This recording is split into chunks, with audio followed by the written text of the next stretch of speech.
رخصت کو آئے خیمے میں جب شاہ کربلا، تو بنت علی نے جوڑ کر ہاتھوں کو دی صدا۔ زینب گلے کو چوم لے بھیا تو جائیے، سو جائے تھوڑی دیر سکینہ تو جائیے۔ اماں کہیں گی دیکھ کے چہرہ لہو بھرا، اماں کہیں گی دیکھ کے چہرہ لہو بھرا۔ زینب نے کیا خیال نہیں رکھا بھائی کا، چادر سے صاف کر لوں جو چہرہ تو جائیے، سو جائے تھوڑی دیر سکینہ تو جائیے۔ زینب غریب ہو گئی کچھ بھی نہیں بچا، زینب غریب ہو گئی کچھ بھی نہیں بچا۔ لاشیں اٹھا کے اونو محمد کے میں ذرا، ایک بار پھر اتار لوں صدقہ تو جائیے، سو جائے تھوڑی دیر سکینہ تو جائیے۔ زندہ میں ہم جو قبر سکینہ بنائیں گے، زندہ میں ہم جو قبر سکینہ بنائیں گے، کیا آپ لے کے اس وقت غازی کو آئیں گے؟ کر لیجئے بہن سے یہ وعدہ تو جائیے، سو جائے تھوڑی دیر سکینہ تو جائیے۔ کیسے بیاں ہو میری تکلم و بے کسی، کیسے بیاں ہو میری تکلم و بے کسی، یہ کہہ کے بنت فاطمہ خاموش ہو گئی۔ وعدے کو دیر ہوتی ہے بھیا تو جائیے، سو جائے تھوڑی دیر سکینہ تو جائیے۔ دعا ہے آل محمد کا عظیم ترین خالق ہماری اس بہترین عبادت کو اپنی بارگاہ رحمت میں شرف قبولیت عطا فرمائیں۔ رب دورین شہزادی کونین کے صدقہ میں جتنی دعائیں ذکر امام مظلوم کربلا میں مانگی جائیں، میری پاک شہزادی پاک مشہزادی وہ دعائیں اپنی بارگاہ جلیلۃ القدر میں قبول بھی فرمائیں اور منظور بھی فرمائیں۔ جو بیمار ہیں شہزادی تجھے واسطہ سید الساجدین مولا سجاد علیہ السلام کی بیماری کا مشہزادی معجزہ دکھا، اس پاک ذکر سے اٹھنے سے پہلے شفائے عاجزہ و کاملہ عطا فرما۔ جو رزق کی وجہ سے پریشان ہیں شہزادی تجھے واسطہ شاہ خراسان امام مولا رضا علیہ السلام کا انہیں اپنے خزانوں سے اتنا عنایت فرما کہ وہ کسی کمینے کے محتاج نہ ہو۔ شہزادی کسی علی بن ولی اللہ پڑھنے والے کو کسی کمینے کا محتاج نہ کرنا۔ جو بے اولاد ہیں شہزادی تجھے واسطہ بی بی رباب کی اجڑی جھولی کا، اگلی بار وہ جہاں آئے تو ان کی گود میں ماتمی اولاد کھیل رہی ہو۔ مالک ہمارے اس امام امامہ زمانہ کا جلد از جلد ظہور فرما، جو کہ کاروان حجت میں میرے کارواں کی حیثیت سے موجود ہیں، تاکہ وہ دنیا کو آ کر بتا سکے کہ میرا علی کل بھی واجب تھا، میرا علی آج بھی واجب ہے۔ جملہ دعاؤں کو قبولیت کی منزل تک پہنچانے کے لیے سہارا درود کا لیجئے۔ درود سارے صاحبان بآواز بلند پڑھ دیجئے۔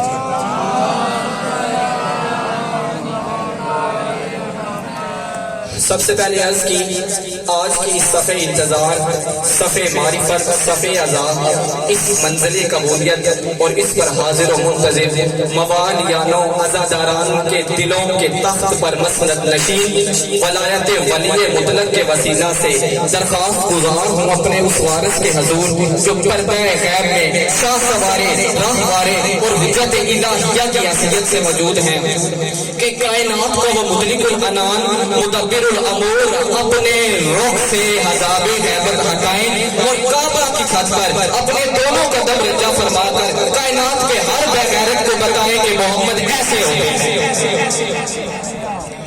حاضرین محترم، موالیان ولی حق، عزاداران مسلم انسانیت، یقیناً آل محمد کا ذکر بہت زرخیز ہے، اور یہی وہ ذکر ہے کہ جس کے بارے میں اللہ قرآن میں کہہ رہا ہے کہ سارے سمندر سیاہی بن جائیں، تمام درختوں کے قلم بنا لیے جائیں، جنوں انس لکھنا شروع کر دیں تو قیامت تک وہ آل محمد کی معرفت کا ایک کلمہ نہیں لکھ سکتے۔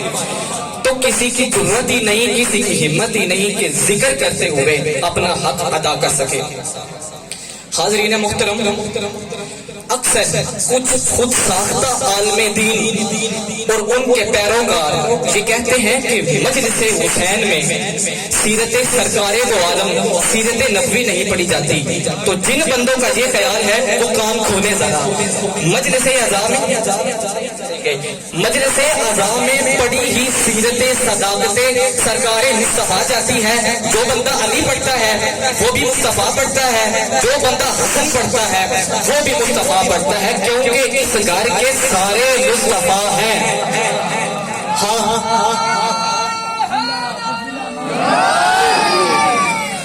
یہ ہمارا وعدہ ہے ملت مسلمہ سے۔ ہم گھر بھی وہی بات کریں گے جو چوک میں کرتے ہیں، اور چوک میں بھی وہی بات کریں گے جو گھر میں کرتے ہیں۔ کیوں؟ ہم پر مولا کی بڑی کرم نوازی ہے۔ ہمارے اندر کے اور باہر کے بیان کا فرق نہیں، مولا نے ہمیں وہ امام دیے ہیں جن کے نام ہم اپنی ماؤں بہنوں بیٹیوں کو سنا سکتے ہیں۔ اور مخالفین کی طرف سے ایک اور بڑا اعتراض، وہ کہتے ہیں کہ شیعہ لوگوں کی باتیں تو ہمیں پہلے ہی سمجھ میں نہیں آتی تھی، اور اوپر سے یہ ایک اور بات کرتے ہیں کہ مجلس حسین میں، غم حسین میں ایک آنسو رونے کے بدلے اللہ جنت دے گا۔ بھلا جنت کی قیمت اتنی سستی ہو گئی؟ یار ہم سے نہ لڑو، یہ ان سے پوچھو نا کہ انہوں نے جنت کی قیمت اتنی سستی رکھی کیوں؟ قبلہ صاحب یہ میرے پاس ایک رومال ہے، اب مجمع میں سے میرے استاد بیٹھے ہوئے شفیق صاحب، وہ کہیں کہ 500 روپیہ لے لیں اور رومال مجھے دے دیں۔ میں کہوں سر میں نے نہیں دینا، انکار کر دوں۔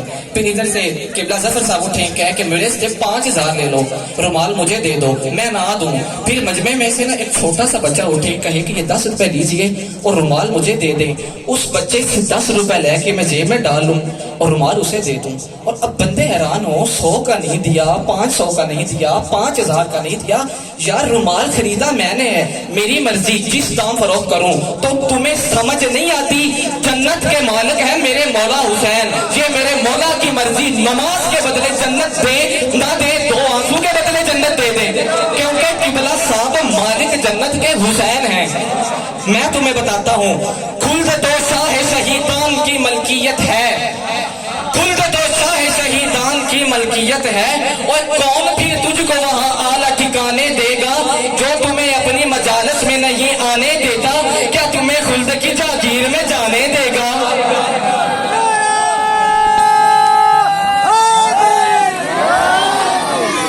میں پوری ذمہ داری کے ساتھ پڑھتے ہوئے ایک جملہ کہنے جا رہا ہوں، بعد میں بندے اعتراض نہ کریں کہ بچہ تھا کہ جذبات میں آ کے کچھ باتیں کر گیا۔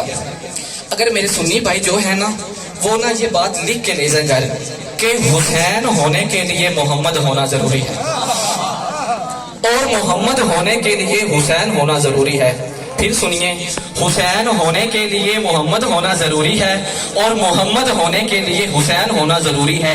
عید کے دن سرکار دو عالم سرکار حسین کو اپنے کاندھوں پہ اٹھا کے چل رہے تھے کہ سورج نکل آیا تھا کہ مصطفیٰ کی جبین پہ نبوت تخلیق کرنے والا پسینہ آ گیا تھا کہ ایک وفادار نے دیکھ کر عہد وفاداری کو ظاہر کرنے کے لیے کہا لائیے سرکار دو عالم حسین میں اٹھا لیتا ہوں، حسین مجھے دے دے۔ تو نبی کے چہرے پہ جلال آ گیا، کہا پیچھے ہٹ جا، تمہیں نہیں پتا حسین اٹھانے کے لیے محمد ہونا ضروری ہے۔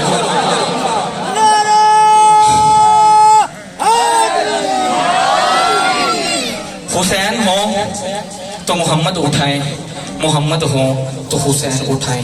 عید کے دن نبیوں کے سلطان نے حسین کو بلند کیا، پھر اس کے بعد ہر راہ، ہر چوک، ہر موڑ امام مظلوم کربلا نے مصطفیٰ کو بلند کیا۔ قبلہ صاحب شاید کچھ بچوں کو پتہ نہ ہو، وہ یہ سمجھتے ہوں کہ جب سارے شہید ہو گئے تو پھر حسین لڑے۔ نہیں بچوں، حسین سارا دن لڑے، سارا دن حسین لڑے۔ جب کوئی شہید اترا حسین اسے لینے گئے اور یزید کی فوج سے چھین کر لائے۔ جملہ میں پہلا مصائب کا کہنے جا رہا ہوں۔ چھیننا اس لیے پڑتا تھا کہ مسلمانوں کی عادت تھی مارنے سے پہلے کم مارتے تھے اور مار دینے کے بعد زیادہ مارتے تھے، یہ عادت تھی مسلمانوں کی۔ جب قتل کر دیا جائے تو پھر سر قلم کرنا، یہ عداوت ہے، یہ حسد ہے، یہ بغض ہے۔ سر کاٹے گئے شہدائے کربلا کے، حسین نے جیسے اکبر لیے، جیسے اصغر لیے، جیسے قاسم لیے، ہر بار یزید کی فوج سے لڑے اور ہر بار شبیر زخمی ہوئے۔ کچھ جوان میرے مولا کی گود میں شہید ہوئے، کچھ دلاور میرے مولا کے کندھے پہ شہید ہوئے۔